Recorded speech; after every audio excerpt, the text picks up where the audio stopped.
One last thing I wanted to touch on, so not something we normally touch on, but I hope Rogers sorted out his technical issues. But Warren Gatland, the Chiefs coach, or maybe not the Chiefs coach now that McMillan's done a really good job, but he's named his team for the Lions tour to South Africa. So a couple of key things. The great Alan Wynne-Jones, a favourite of our podcast, his greatness extends even further. He's been named as the captain of the Lions.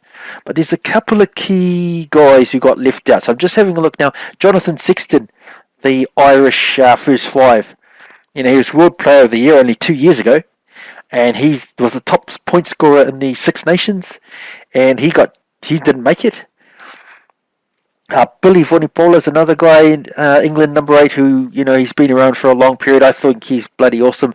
Another guy who didn't make it. And Jonathan Davies, the Welsh centre. So he was the Lions Player of the Year, Lions Player of the tournament when they came and toured the All Blacks 2017. So those three guys not making it. Alan Wynne-Jones establishing himself amongst the pantheon of all-time great locks with this captaincy. But what have you made of any of that there, Joey, with the Lions' upcoming tour? Oh, mate. Look, there were a couple of other notable names that missed out. One being Billy Volnipola. He was quite a notable one, but apparently, just through rugby circles over there, he didn't have the best campaign playing for his Saracens team. Because if you know the rugby landscape over there, Saracens were dropped from the Premiership and relegated to the next one down, which I believe is called the Championship. Right. And anyway, the players that were used to playing, having national honours for England and the likes, apparently all of them didn't fire as much as they would have if they were in the Premiership, playing against consistently top quality players in a top quality competition. So Billy Volnipola, unfortunately, he is a casualty of that complacency, I believe, and rightly so. But there's another name of note, Kyle Sinclair, who was the prop forward. He's a very mobile running prop forward who's great with ball in hand and a good team man as well. He's been interviewed a couple of times and has teared up on both interviews. I watched him during one emotional interview that he did, and he admitted that he'd been through quite an emotional week after learning that he missed out on selection. And, he has decided, what, he's not going to take the high road. He's going to take it on the chin, and according to him, he was given good feedback as to why he didn't make the team. And I know that because I've missed out on teams myself over the years, and not to the level that he has, but I know the feeling of missing out on a team that you really wanted to play for and not getting feedback as to how you can improve to make it next time around. Because that's very disheartening to, one, not make the team, but two, be in limbo as to why you didn't make the team or what you can improve on for next time, what you can work on. So I was glad to hear that he did get feedback, and, that's probably helped him in his grieving, if you like. But yeah, there are speculations that Warren Gatland actually held a grudge against Volnipola after the comments 4 years ago that he made. Oh yeah, what comments were those? I wasn't not familiar with it. So it was I think it was the comment of around the standing during the national anthem, when everyone else took his knee, maybe. Okay. So he was asked. In an interview, and he made an announcement. This is what I know about Gats. Oh no, this was someone else. Sorry. Billy came out and said Eddie Jones should have coached the last tour, and Gats will hold a grudge. There is no chance of it. That's what I think. So yeah, that's what Billy did. Billy said that Eddie Jones should have coached the last tour, and guess what? Gats has got this tour, and guess what? You're out.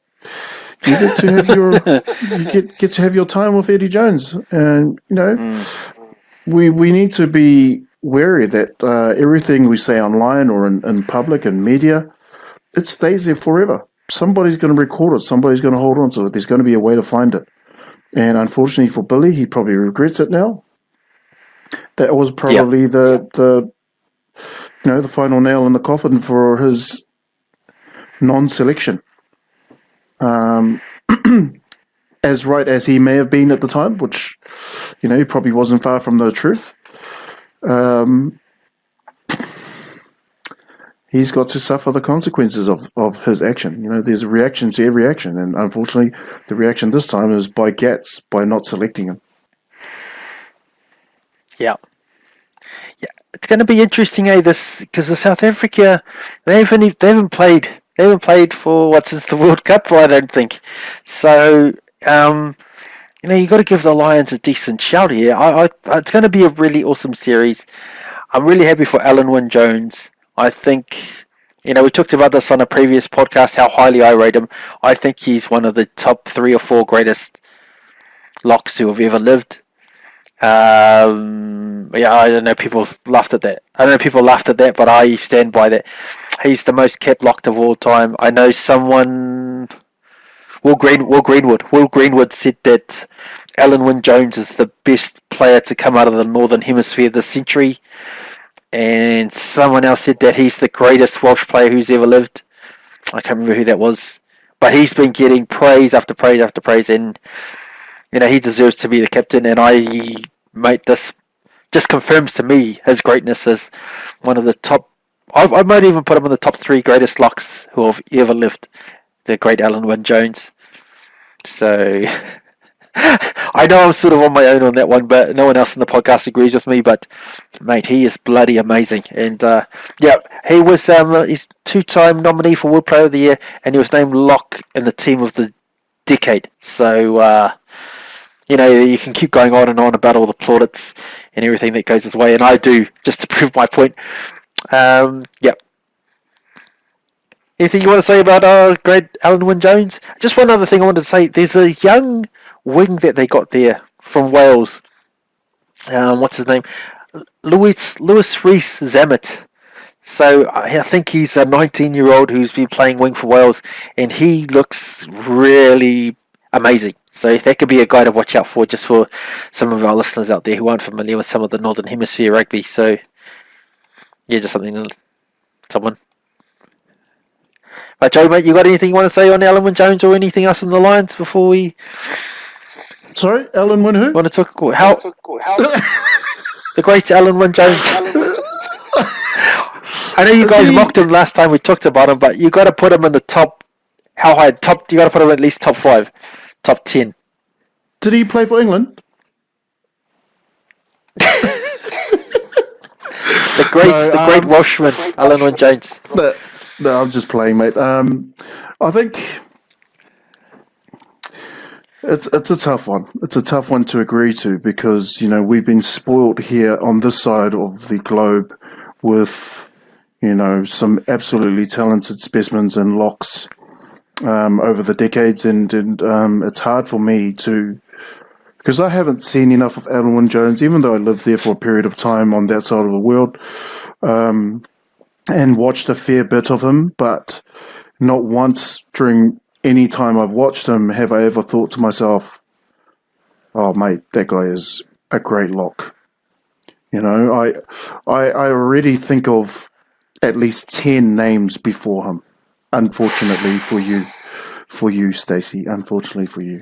And they're all locks who haven't played half as long as he has.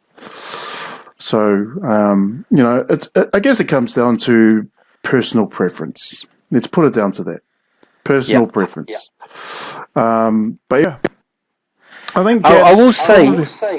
Carry on. I think Gats probably needs to be not only strategic, but he needs to take risks.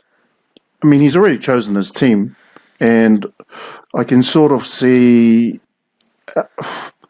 to some degree how he's mixed it up a bit, but with old players and new players, there's some exciting talent that he's actually added to this team. There's one particular name that I'm excited about and really want to see get some good game time, and there's Bundyaki Yes. of Connacht. Bundyaki of Connacht. Yep. He's made the team. I think it's the first time since the 1980s since somebody from Connacht has made the team. So good on him for making the team. There is some young blokes as well. There's Mario Toge. There's a few others, but I think he does have an eye for the future with the selection of this particular squad.